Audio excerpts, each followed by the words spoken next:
Welcome back to Beards and Brews. Hey, if you haven't already, hit the subscribe and follow buttons and hit those notification sounds. Not only does it help us out, but you'll know exactly when we have another one brewing. Fellas, this week's movie is going to be The Man from U.N.C.L.E. I had a great time watching Double O Witcher run his errands. Oh yeah, for sure. I think this was intended to be like somewhere between James Bond and Get Smart. It's not quite as like full on comedy as Get Smart, but there's a little bit more chuckle-worthy moments than there is in any of the James Bond movies, I think. Absolutely. Dude, Henry Cavill in this movie is fucking James Bond. Yeah, there's a lot of like tongue-in-cheek things that are, I guess, nods to the genre and whatnot, which they make it a lot of fun and almost borders spoofy at times. Oh, for sure. Yeah. This is a Guy Ritchie movie. I think we've covered one or two of his before, but like there's something about his witty screenplays. This one in particular, there's just, I don't know, the levity just works. Now, this wasn't quite as Guy Ritchie as some of the others that I've seen, but there's definitely, like, he left his mark on this. This was based on, a television series from the 60s, is that right? Yeah, I inadvertently looked up a couple clips from it, and it's just so fucking 60s. It is just so dry and just like, hey, I'm a good guy. Let's spy some stuff. Yes, sir. Hut, hut, hut, hut. Oh, there's a gal. Want a shag? Hut, hut, hut, hut, hut. Like 60s England, right? Not like 60s America. Yeah, absolutely. It's definitely the Burt Bacharach 60s. We're just waiting on Austin Powers to come fucking cartwheeling down the street and jump into his car. You know what? Let's get both. Now I need a gritty Austin Powers. Oh, like the actual movie of the Austin Powers at the end of the Austin Powers movie starring Tom Cruise? Austin pussy. Yes. Oh, shit. But yeah, this movie, it's a bit of a favorite of mine. I was lucky enough to just randomly see it in the theaters. I want to share it with you fellas. And it's a period piece, right? All these spies going around in the 60s, just America versus the Red Menace. There's some espionage going around. Everybody's just suave and sexy. Like, you're only ugly if you're somebody's boss. To your point of everyone being sexy, like, holy shit. The main villain, she's gorgeous. She's also, like, as tall as a tree. She's bigger than Henry fucking Cavill. And he's gorgeous. And then we have Russian Gosling, which is just Army Hammer. Dude, absolutely. Through the whole thing, I was just thinking he looks like Ryan Gosling's stunt double. Yes. Because he even has that little hat on from, like, The Notebook. And then you've got the main girl, I guess, who would be like the Bond girl in any James Bond movie. Her name's Gabby in this, played by Alicia Vikander. I don't know how to pronounce that. She is gorgeous too. Whew. The only thing that I can think that she was in off the top of my head was that flat Tomb Raider reboot movie. Oh, that was her? Yikes. My wife loves Tomb Raider, so, like, of course we're going to watch it. And I remember her going, what the fuck does this have to do with anything? It was the weirdest fucking movie. Yeah, because it was a rebooted movie based on the second reboot of a franchise. And I know this has nothing to do with Man from U.N.C.L.E, but man, worthless. Subscribe for more tiny reviews inside other reviews. But yeah, this takes place during the heat of the Cold War. You know, we've gotten rid of the Germans, we think. And now it's just like the US versus the USSR, and they're just like pointing guns at each other, you know, trying to see who's going to move first. It turns out both of them, because, you know, that's what we're doing here. Yeah, and it plays with history a little bit because, you know, the Americans had the Manhattan Project, but for some reason, these fascist folks have like some blueprints to some like super mega bomb, you know, ultra mega chicken or whatever. It's fine. It's whatever. They got a big bad doomsday weapon. They're not allowed to have it. We got to go get it. We got to go get Nathan Jr. Yeah, they do. When he gets over to, is he Russia? Yeah, he's in like Berlin, Germany or some shit. And he meets up with this little chop shop girl. She's real pretty. So of course you're like, oh, they're going to have a love interest. But he throws me off immediately by his accent. It's not like it's terrible, but it sounds like he's trying to narrate the movie. His voice is very, very straightforward, very to the point, very like clean and like it's true American. That is his voice. I kind of dug it after a while because he's just so fucking cocky in this movie. I feel like as a character, he straightened his own language out just so he can just appear more streamlined and more just like suave. Yeah, everything is so overly enunciated and clear. So whenever I want to shoot you in the face, it's, I'm going to shoot you in your face. Don't mind it. It's coming. Know you're loved. Just, Little peck on the cheek. yeah, like, mwah, night night, pink. There's even a scene like that later on where he just like, he has to rest on a couch because he knows what's coming next. Yes. I thought that was fucking brilliant. Giving up already? No, I've been here before, and last time I hit my head and got a nasty bruise. Just so matter of fact. Well, while we're on the subject of accents, can we talk about Army Hammer's accent? You mean the same accent we do when we're just bullshitting around about Russians? It's like, yes, I'm Army Hammer now. Easy. Just the most generic Russian accent that you could ever think of. Da. Da da da. The Drevki Novgorod. That's not a real place. I know it. I'm just gonna say it's serviceable. Yeah, it worked. That's what it sounds like. It's fine. But we talked about how Henry Cavill's character is very, very cocky, very straightforward. He kind of just fits that like post-war American bill. It's what the Americans want to think they are post-war. Oh, for sure. Yeah, he's like the idealized American. And like after he meets up with Tomb Raider there, it's like, oh man, your father worked for the Nazis, but he's not really a Nazi, but we really need him. We don't know where he is. Let's go find him. Let's go get Nathan Jr. He was in Argentina for a little bit, but now he's missing. I mean, you probably know somebody that knows where he is, right? Let's go get him. A moment later, Army Hammer's creeping around the corner, be like, he knows. 100%. He knows. And he's like, see out that window? He knows that I know. That shot of Henry Cavill spotting him, literally just like full body peeking around the corner, made me laugh so fucking hard. It was just like, he's not even being sneaky. He's just like a 6'3" bottle of vodka just standing out in the fucking open. Yeah, he definitely rolled poorly for stealth. But it doesn't matter. None of this matters.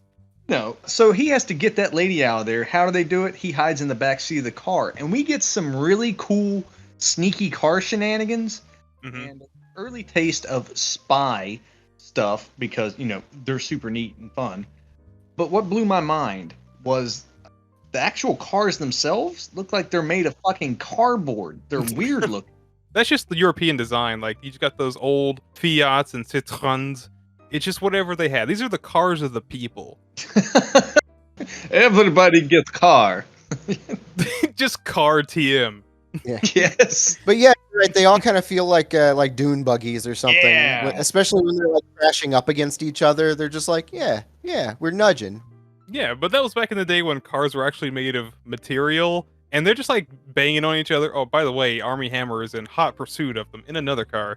And they're just like doing all these crazy spins and stuff, but like then you realize they're going a hot 40 miles an hour. Dude, yes. It's a fun scene, but it's almost like the cars are dancing. They're Yeah. like always hugged up against each other. They're doing little twirls. It's fun. It's not a car chase, but it's fun.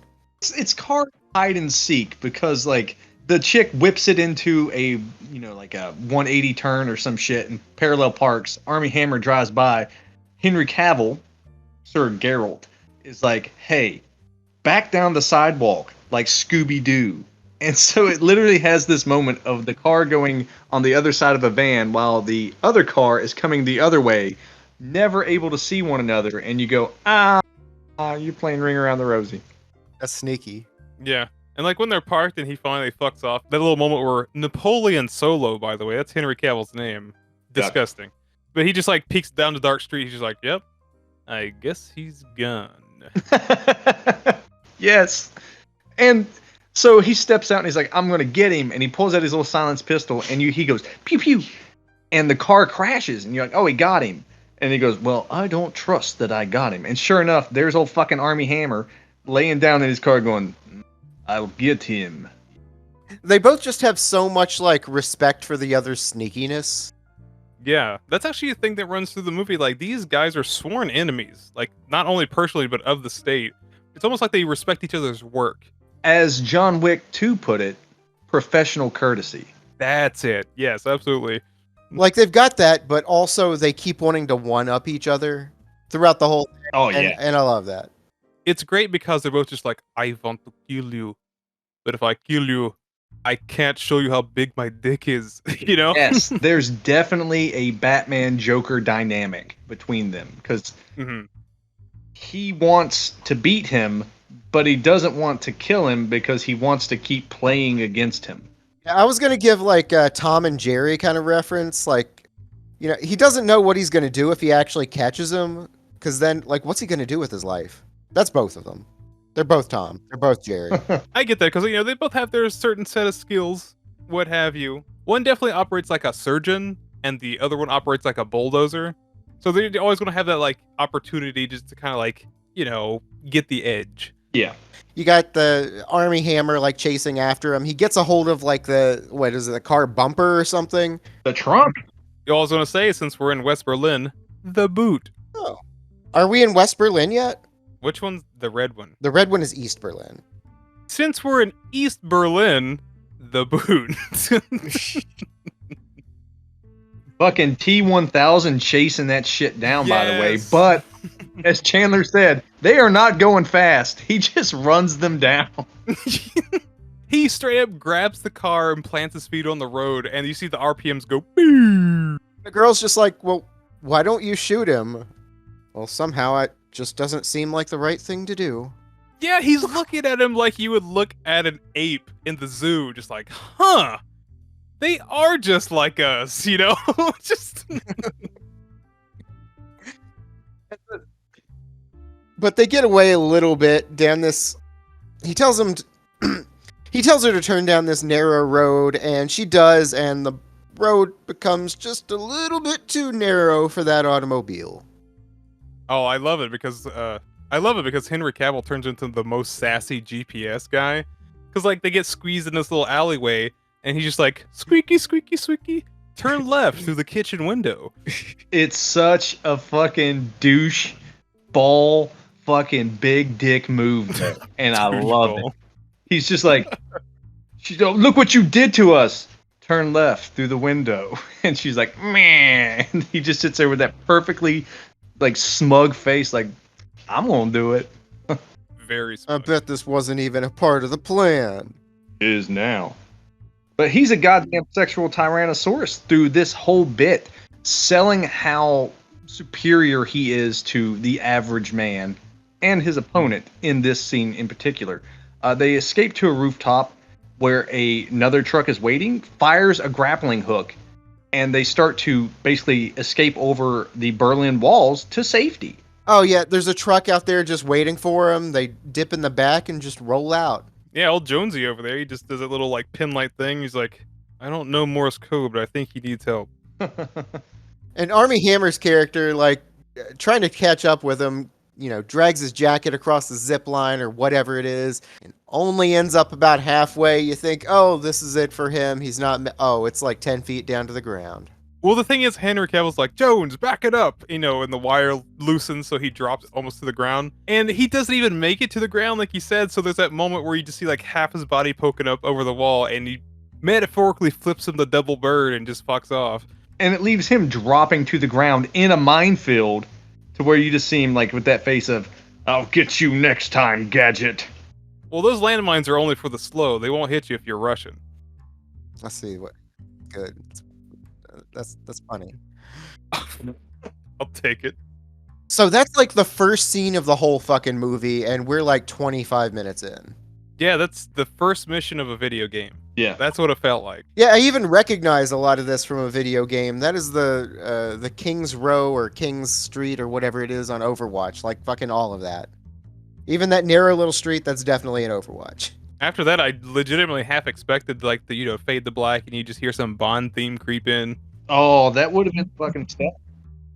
Yeah, but then you have to sit through like 4 minutes of Beyonce singing or something. Oh, God.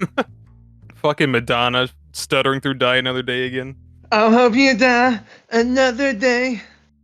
I did my face. I look okay.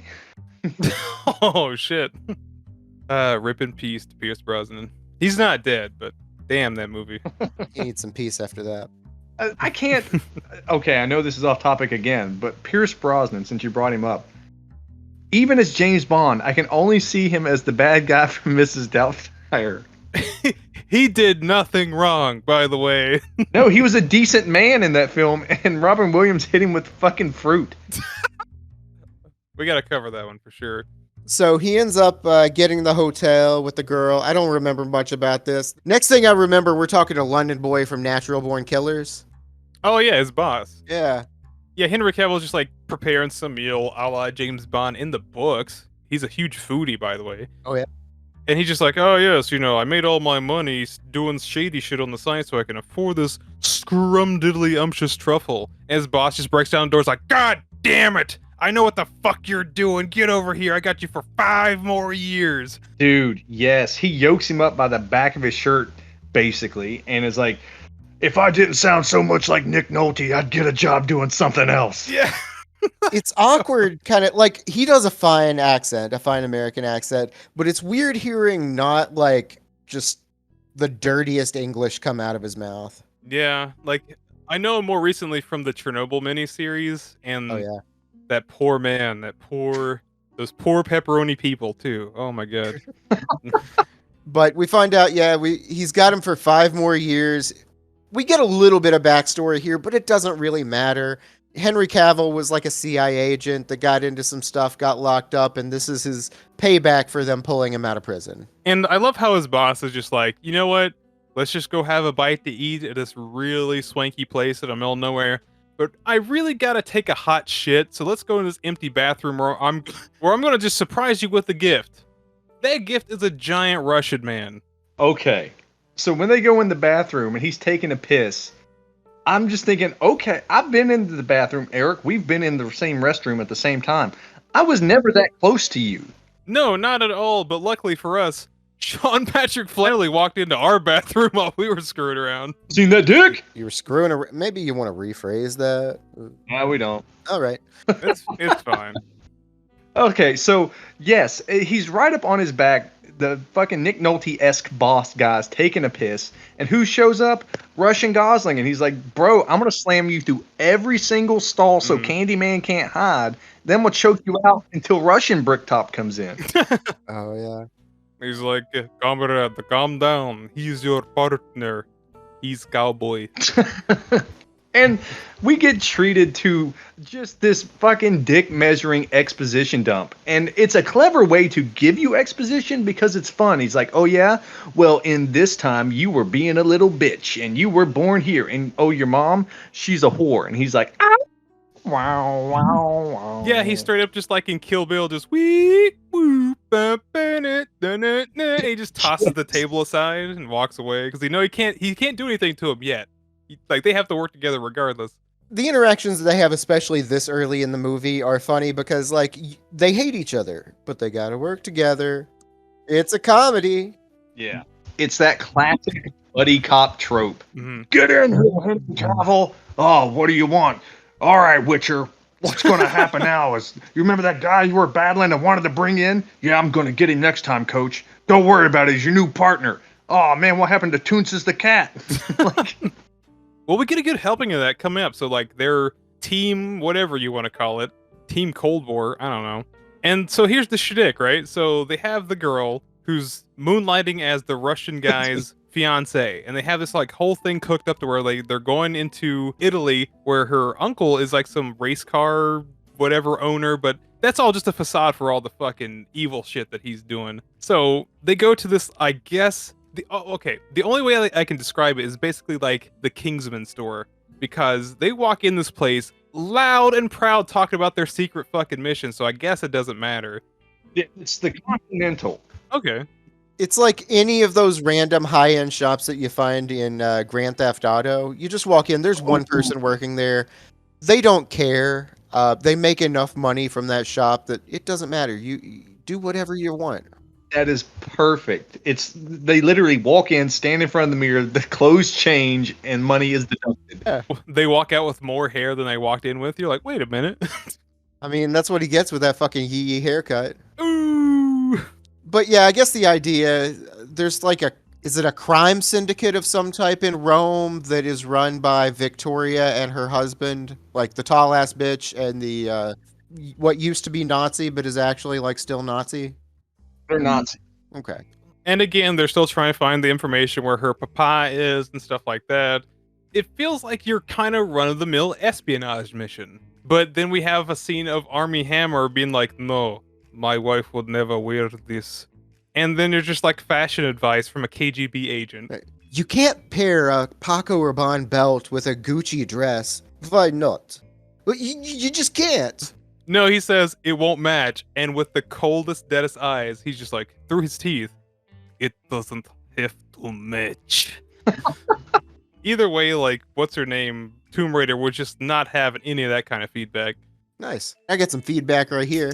From Bottle Logic Brewing Company out of Anaheim, California. This is a 6.0% alcohol by volume. This is a brown ale, just a classic brown ale. Warm, toasty, a little bit nutty, bit of caramel, not a whole lot of hop presence, which is totally fine. This isn't super sweet, but there is a little bit of sweetness there from that just like malt base that you're going to have. But this is a classic, sweet, toasty, caramelly, American-style brown ale. It's great. What can I say? Well, hell, speaking American style, everybody gets kind of ship shape over there in Italy. They check into their hotel, which is occupied completely by suspicious NPCs. Dude, yes, it's just the Continental. Everyone through this entire movie is a fucking spy. Everyone. I just, even people who aren't even important to the movie, like I said, just NPCs. Henry Cavill's like going around looking side to side, checking his six, whatever, and everybody's just so side-eyed and shifty-eyed, and they're just like, yes, I'm just making gazpacho. Or I don't know. We forgot to mention it, but whenever they go into the bathroom bistro or whatever, and they're done, and it's time for the two partners to get to know each other, everyone is in on it and gets up and leaves. Oh yeah, I'll add John Wick too. So, do you guys think this is just how Europe was like in the 60s, especially like Central Europe?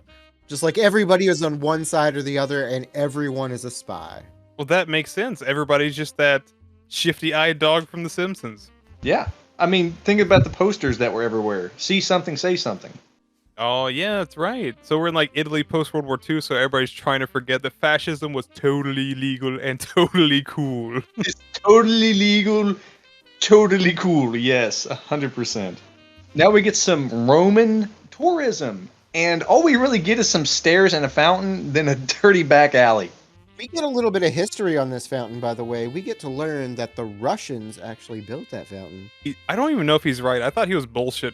He seems like the kind of guy, like, no matter what you ask him, the Russians had a hand in it regardless. Yeah, I'm right there with you. Like, that sounds made up bullshit, but he was so confident when he said it, I might have to look that up. That's all you need. I want to say he put all his points in charisma, but that guy's just like a fucking board. You know? He's just like a moving brick. Again, in D&D style, charisma covers a lot of things. His is sexual appeal and intimidation. That's where he is proficient. And then it's all strength after that. Judging from what I'm hearing from Brady today, I think he's got a little bit of crush. I can't lie. Just because of his Russian accent, I went, man, I identify with this guy because he's like, I do Russian accent too. Exactly the same way. My name Boris. No, a Russian accent, and I like to eat people. Him and Shia LaBeouf. Just eating each other. Oh. But you mentioned he's just like a big board. He's exactly the kind of person that you'd want to like mug, right? If you just saw him on the street, you'd be like, you know, that's a perfect target. So Henry Cavill gets wind of this whole shebang because, like, the fellas that wind up mugging the engaged couple are the people that he eyeballed in the hotel lobby. So he rolls up in his wonderfully baby blue Vespa. And he's like, "Hey, Russia man, you're about to get robbed. Take it like a pussy." Yeah, he actually says that. It's like, hey, just act scared and take it like a pussy. I thought that was fucking great, but I also expect him to be like, in just a few moments, you're going to be taken. That's pretty good. He does kind of retort, like, it is not the Russian way. And he doesn't take the beating. So he goes into the alley, he's getting jumped. He has to give up his wallet and his father's watch, which is very, very important to him. And instead of just taking the beating, the guy's like, I'm going to fuck you up. He's like, throat punch, back off. His excuse is, yes, they know I'm an engaged couple, but the Russian would not let him fucking stab him. Yeah, he's like, architect would not beat them up, but as Russian, they knew I would fight back. Or something like that. Good point. Yeah. Fucking claps the dude's larynx, just Whap. For real.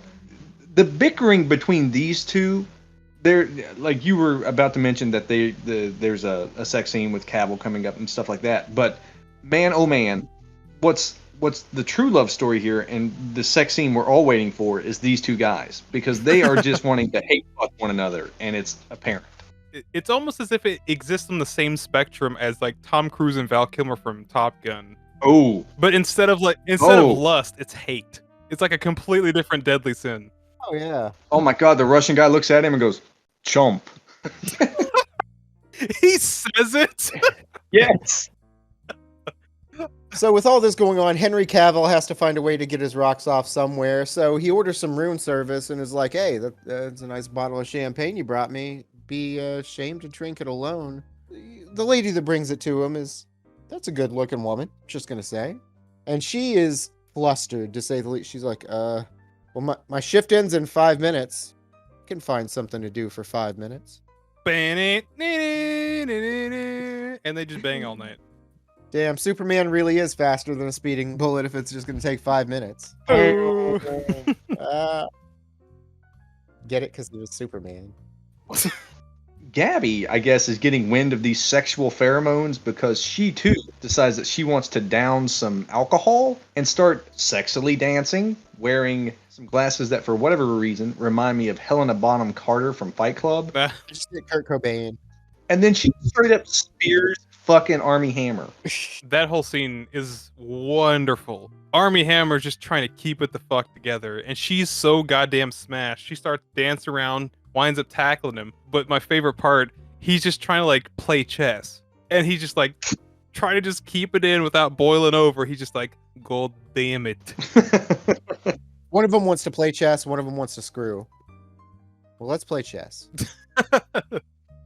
They say we let him go. Oh, sorry. Good night, little chop chop.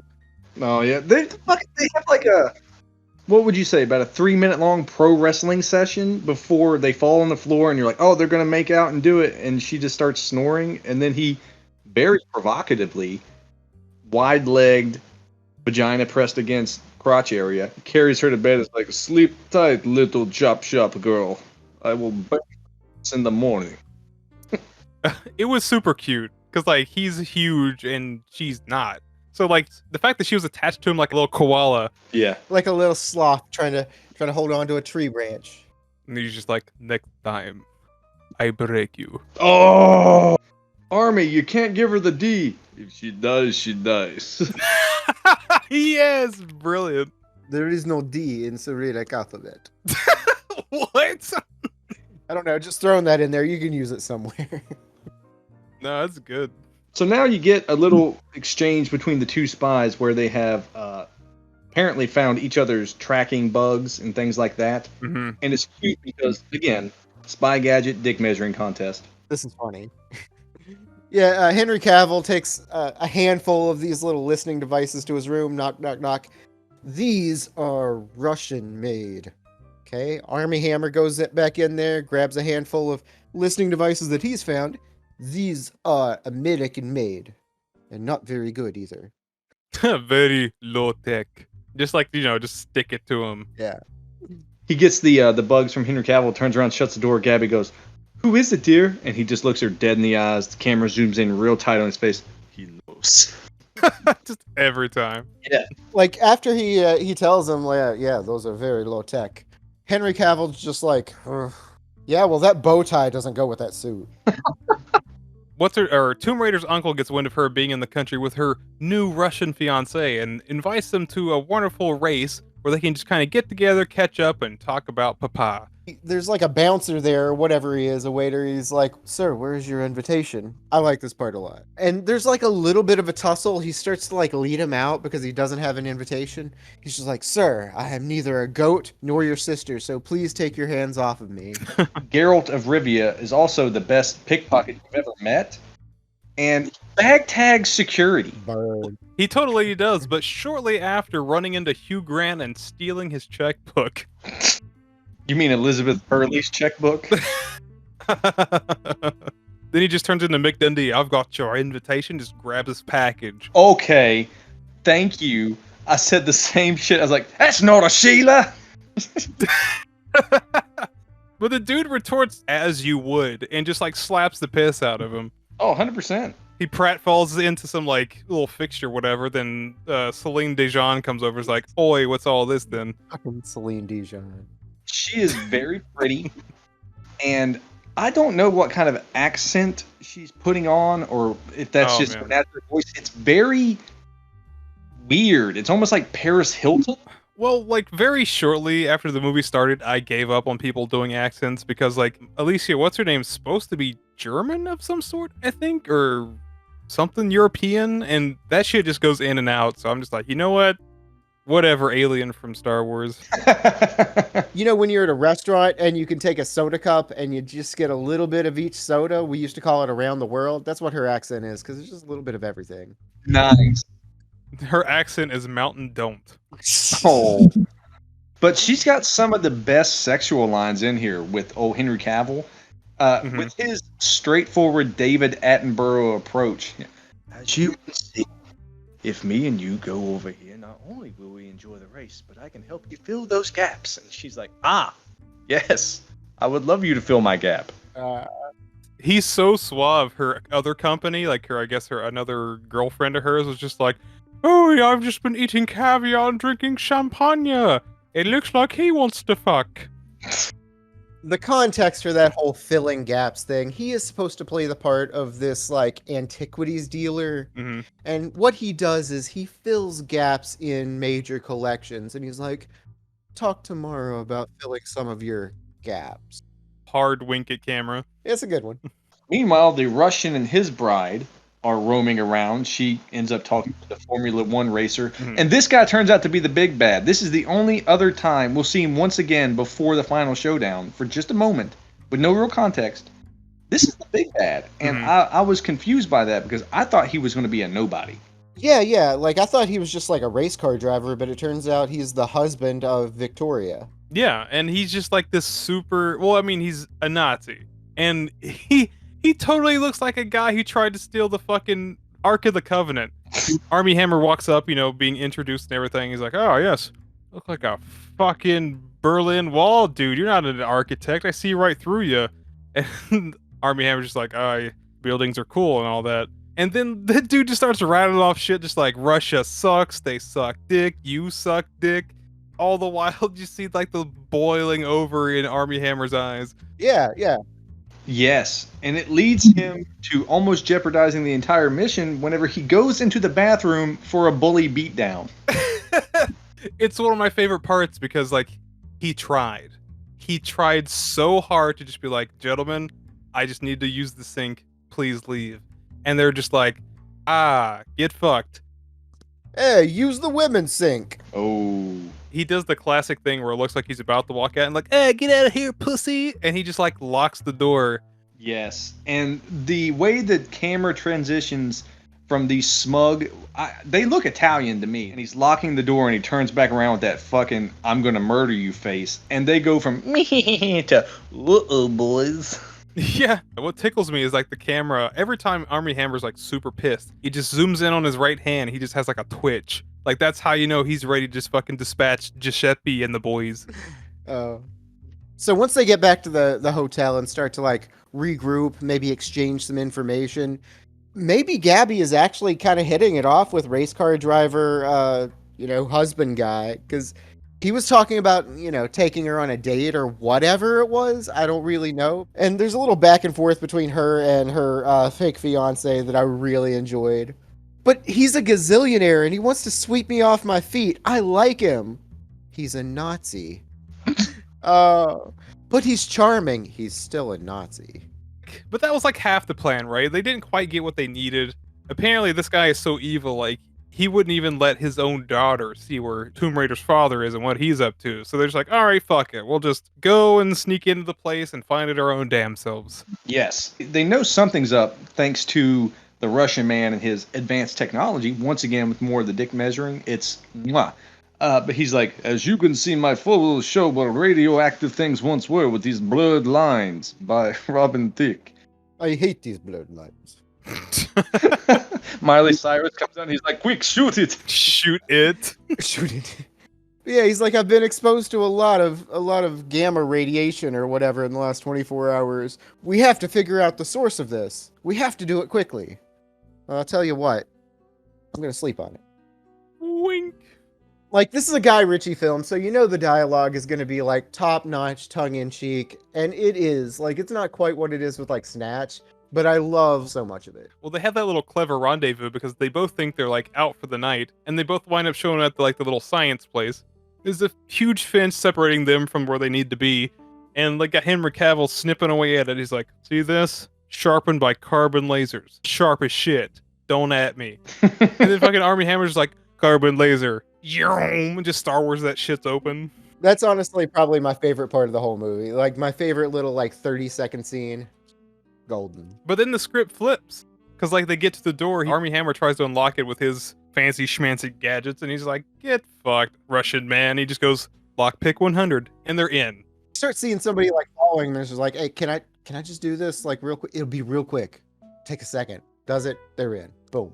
Now, we get a lot of really fun camera panels during this. The way the shots get dissected, that's definitely the Guy Ritchie flair. It's cool to see it, but it does feel very out of place.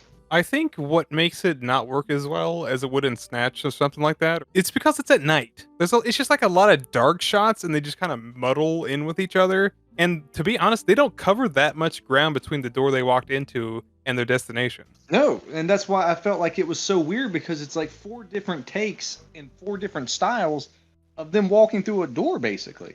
But it is culminating in a really funny moment because, like, Army Hammer thinks he spots the guy who stole his watch, and he does like some weird fucking wind up, like some exercise you'd see on Sweatin' to the Oldies. He like whaps the guy in the side of the head, and he just goes limp. Still standing on his feet, he's just like, "Ugh." It's like really aggressive Tai Chi or something. It's a really aggressive Vulcan death grip. Oh, yeah. Have you guys ever watched the slapping competitions? That is exactly what he's doing. He's measured his head, takes it back, realigns one time, and then just commits. And dude's like, blop. And I absolutely love when he's just like, "Oh, that's not my watch. Silly me. By the way, secret entrance." And he just like fucking has that trump card for whatever reason. Yeah. Without my father's watch, we never would have found. But then you're just like, wait, that, yeah, all right, cool, whatever. Next scene. Yes. Wait a minute. And then there is, Wait a minute. and it's just suddenly the vault of every big heist movie vault. Mm-hmm. And man, oh man, Henry Cavill goes, "Don't worry about it." And he basically thumps on it like the fawns, and it opens up. Yeah, did you know the original model of this has a flaw? The flaw is something. I don't even know what it is. This is the 1710. Oh, did you deactivate the alarm? Yeah, this one doesn't have an alarm. Wee woo. Just Patrick standing in the corner. Wee! Yeah, 100%. And like, I know that this door protects something important, but the room is so goddamned big for something so small. It's just like a box in a warehouse. Dude, yes. You would expect, again, we brought it up earlier, the Ark of the Covenant, all the things that you would have seen in Indiana Jones films stashed in there. But no, it's like a thing. One. Can't miss it. Go get it. Yeah, it's basically just like the in bit in Raiders, but instead of having a warehouse full of boxes where you can hide anything in, it's just some schlub wheeling in one thing and just being like, whew, that was a day's work. Yeah, every Wednesday the guy brings in the secret thing, just the one. Yeah. Well, not only that, but the only way there was through an entrance the size of a locker. Ew, well, the more you think about it, it does fall apart, but uh-oh, somebody raised the alarm. Yes, exactly. These fellas have to dive out of a window, and instead of like most spy movies where they're okay, he hits ropes, and you audibly hear them go, "Bah!" They both do it, though. Yeah. They had the right idea. Like, they saw the window, and from their perspective, it was just water. Army Hammer goes out, and then Henry Cavill's just like, I guess. At least they didn't do the Tomb Raider swan dive. When they actually get on this boat, I don't even remember what the context of this boat is, honestly, but I've got written down, like, the dialogue plays like a video game where it's like, you're almost going to lose the mission, so the guy's, like, back behind you, like, chirping on you, like, we're not going to make it! Hold on, boy! All the meanwhile, you're just on the turret, just like, I'm trying. Except for Cavill ditches on him to go have like a wine brunch and then comes back in the nick of time to save him by driving a truck on top of a speedboat. I think in that moment, the movie's trying to communicate, and it succeeds and be like, all right, he's kind of my buddy now. Let's just have him wear himself out and let's bring him back to life. Yeah. Yeah, and that's what he does. Like, he gets out of the truck. He's like, fuck, I guess I gotta go save this guy. So he jumps in the water, grabs him, and they're on their way back to Rome. Celine Dion is like, hey, I feel like you guys are up to something, because she calls the room. They're not there. This is such a good bit because she goes to catch him not being in the room. He's there. And what does he have to do to save the day? Fuck her clueless. And the Russian is like, she knows? And he goes, no. I fucked her clueless. And then they like that. That whole thing had me just absolutely howling because she tries to catch him in the act. He's a little too quick, makes it look like he's taking a shower. That's why he couldn't pick up the phone. She seems like she's about to leave, satisfied as is. But no, she just creeps around and tells her little henchman, nah, we fucking. And they both look at each other like, she does this every time. She takes us out and just winds up fucking somebody. Yes. They're snatch security. We're going back to the car. I get the back seat. You're not watching me jerk off again. Oh, God. And yeah, back to your point, the next morning, Armie Hammer's just like, so everything's straight? And then Henry Cavill's like, you don't understand. I gave her everything I had. I need some fluids. My balls are a quart low. Yeah, just slamming OJ. Oh, please. Ugh, just so tired. And Gabby's there, and they need her to go meet with these people. So they have a tracker on her. And Armie Hammer is basically rubbing his unnecessarily. It's attached inside her fucking dress. They show it. Mm-hmm. He's like filling up her thigh and vagina area. And she's like, you find what you're looking for? He goes, yes, tracker isn't all that's turned on. Hand out and start sniffing his fingers. Oh, yes. Smells like motor oil. Is that 10W40? He just like grabs his finger, smells it like a wine cork. Yeah, it's about right. But it turns out since she got finger blasted, but not really, she's going to snitch on him. Yeah, that was totally a twist I wasn't prepared for the first time I saw it. They split up. Henry Cavill goes to Celine Dion's house and, they're talking about antiquities and whatnot. She goes over to meet with her uncle so they can discuss where her father is, Armie Hammer in tow, and she just gives him up on the spot. And fucking Armie Hammer has the best reaction. Basically, just like a grown-up Macaulay Culkin, just like... Yes! I thought that was fucking flawless because he hears it over his headset and no one is around to see him. He's in the middle of the woods, hidden behind a bush, and his jaw just drops open like, it's just, they know. Yes! He gets chased away by some dogs, and Henry Cavill, the Witcher, he's drinking some drink with old girl. It's not purple, but it lays him out. Like, I saw this coming. I saw this coming from a mile away. She's like at her desk, like on a phone call or something. She's just like, oh, please come in. Make yourself a drink. And he's just like, oh, pour some scotch. Takes a sip. Yeah, that scotch is poison, by the way. Well, she said it was poison, but really, she just dumped the tincture in every bottle that she had, and he's about to just fucking be lifted pretty soon. He's like, oh my God, you put iocane powder in all these? Yes, you see, I've built up an immunity over the years, man. But as you mentioned way earlier, Henry Cavill just like starts to lay down on the couch, and she's like, oh, you taking a nap? He's like, no, been here before. Last time I had a real bad bobo. I don't want that to happen again. Oh. Whenever he comes to, he's strapped to a dentist chair, getting an exposition on how to torture people via human anatomy manipulation. Yeah, this goes from like James Bond to Hostel pretty quick. Yes. Very good. I like that. It's a great way for him to deliver exposition as well, I guess, about his character, because it's the first time we're really getting introduced to him. He has a fucking photo album and a slideshow and a PowerPoint presentation, and he goes, you see this page that's blank? I'm gonna put all my Polaroids of me fucking you up right here. And that's fucking dark. And another scene where the character's just like such a fucking Nazi. Like that's exactly what they would do. They would just relish in the fact that, like, yes, I enjoy filleting people. Isn't that snazzy? And I kind of wish Henry Cavill would have went in full sassy mode and be like, fella, that page ain't even big enough for my dick. Oh, that would have been good. Instead, he gets electrocuted multiple times, and he keeps getting a short in the wire. During the repair of it one time, guess who shows up to save the day? Our good boy, Russian man. Mm-hmm. And finally, he put some points into stealth, because he just, like, straight up just, like, marshmallow walks into this place. I mean, he just stands there for like 5 minutes watching the dude like get shocked a little bit, and he's like, "Oh, hey, for once I'm glad to see you." What? Who? Oh no! You're right. There is that, like, brief second where he's like, oh, me? Yeah, he's like, "Oh, you're gonna torture me. You don't have to, though. Like, I'll tell you what you need to know. I'll turn state's witness on whoever you need." And they go, "Nah, we gonna burn you up, buddy." I love that. He's like, "I'll talk. I'll be a witness. I'll testify. I'll testify against anybody you want. I don't even need to know him. I'll testify against my mom." They both leave the room. They're just like, fuck, man.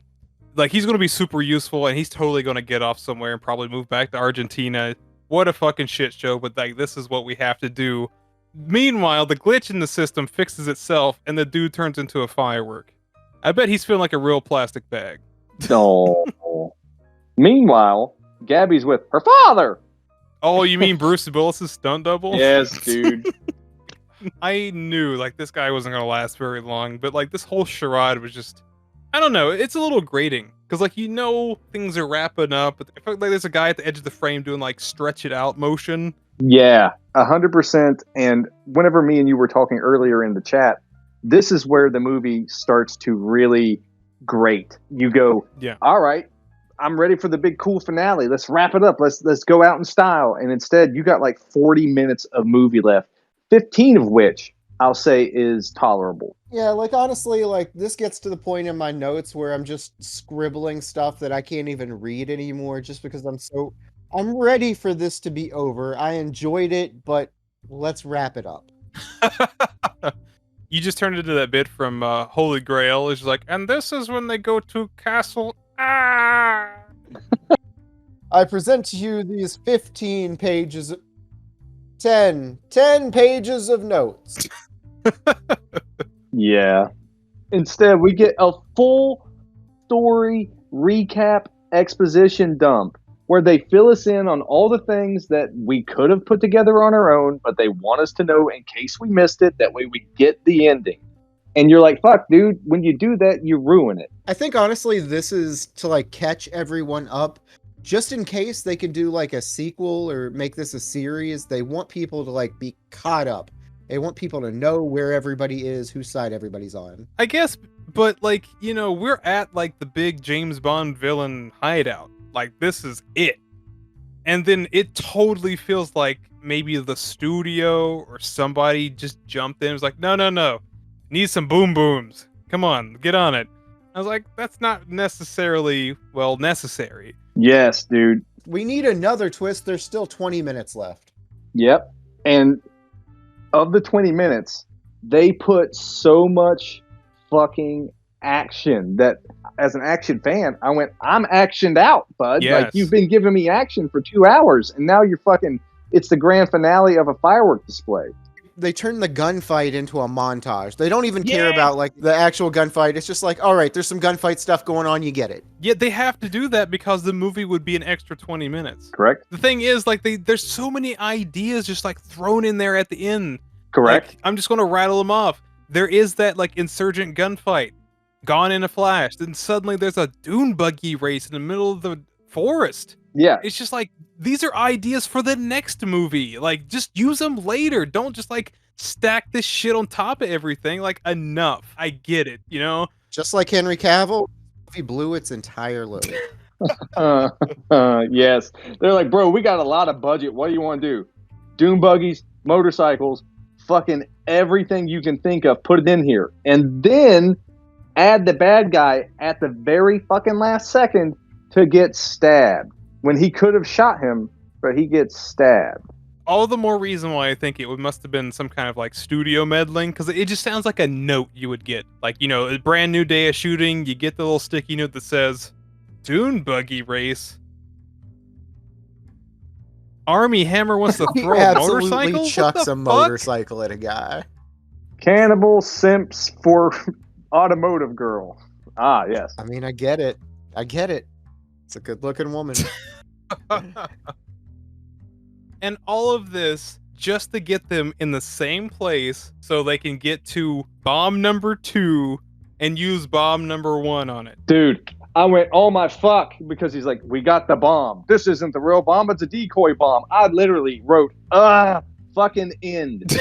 Exactly. That's in my notes. We heard a little bit of it. There was some foreshadowing back in the lab when he's talking to Gabby. He's like, yeah, this is a tracker. It can have this bomb hit another bomb or something. And you start to think, well, why would you want to do that? This is supposed to be a nuke, right? It's not supposed to hit a bomb. It's supposed to, level a city. I'll give it that. It makes all the sense in the world. But to quote Holy Grail again, just get on with it, man. Just come on, bad guys, just lose. Yeah, we didn't need this. It's like, fuck. And, this isn't a long movie. It's a hair under 2 hours. But Yeah. these last 20 minutes are a long movie. Like the tone shifts, taking forever, like we said. And you can kind of tell, I think even Henry Cavill was just bored with it, because we do get distilled into this aircraft carrier. They got Celine Dijon on her boat, cornered, and they're like, listen, man, you're going to have to monologue for a little bit so we can blow the shit out of her. And he's just like, all right, hey, lady, I know we banged a bunch, but I'm going to have to keep you on the line for a couple minutes. Is that cool? Okay, cool.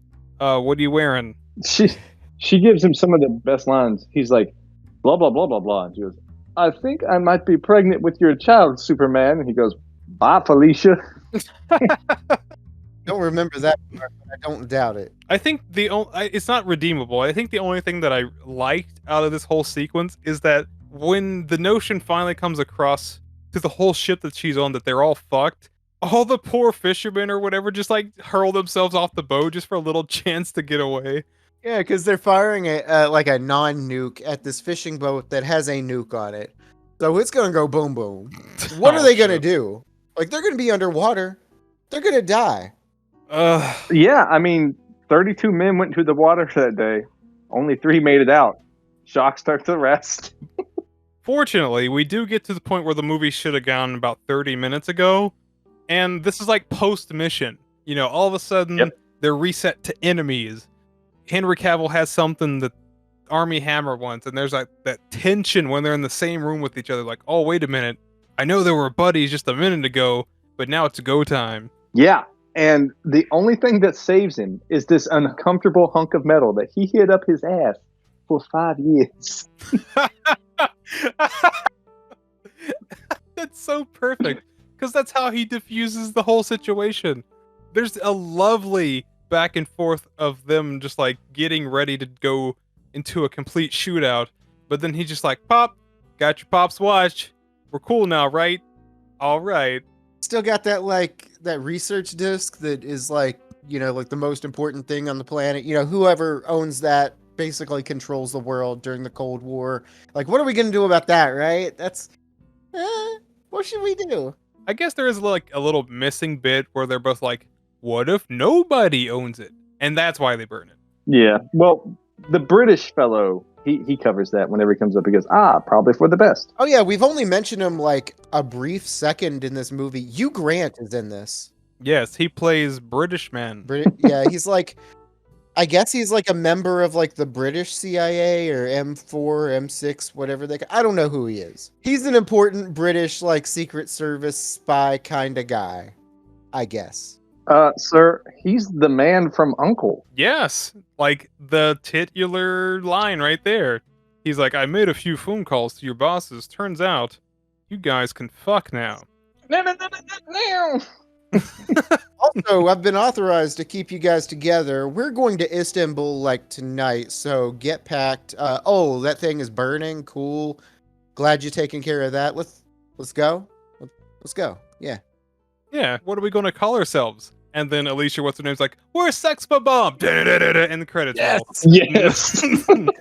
That's where we get it. Yeah, codename Uncle. Credits roll. I personally thought this is a very fun spy romp. It's a little too long in the tooth. It overstays its welcome, and that's my biggest takeaway. I had a blast with the chemistry between Armie Hammer and Cavill. The Gabby chick, to me, she wasn't very important. I thought the main villain chick was wonderful, and I don't know. She's like 6'3", bro. Like, I know that, but they're good. Other than that, I have no complaints. I'm gonna agree with all those points. Acting's great, tone's great, soundtrack is phenomenal. It's a sleek, sexy spy thriller that's not too heavy. Like anybody can just jump on board and have a good time. It's an absolute recommendation, but man, that third act is a little too long, and that's a really bad way to end that. But yes, Honestly, I really liked it. This was a Guy Ritchie film. I am a pretty big Guy Ritchie fan, and this might be the least Guy Ritchie movie of his that I've seen. This is probably somehow less British than his remake of Aladdin. God damn. Nonetheless, like I enjoyed this all the way through. The dialogue is incredible. Like even the last 20 minutes, they were a little bit to get through, but I did it, and I still came out with a resounding enjoyment of this movie. Go watch it; it's great. well, there you have it. That was The Man from U.N.C.L.E. If you have any strong feelings about the movie or the show, leave it in that comment section below. Make sure you hit those like and subscribe buttons, and be sure to bash that bell icon so you don't miss what we've got brewing up next for you. Get out there and follow us on social media. We got it all. Instagram, Facebook, Twitter, Discord, Reddit. Don't find our Discord. We suck. You can find us anywhere that podcasts are available. Give us a shot. If you don't, we're going to come and we're going to take your father's watch, hide it up our ass for 5 years. Joe, don't. Joe, served.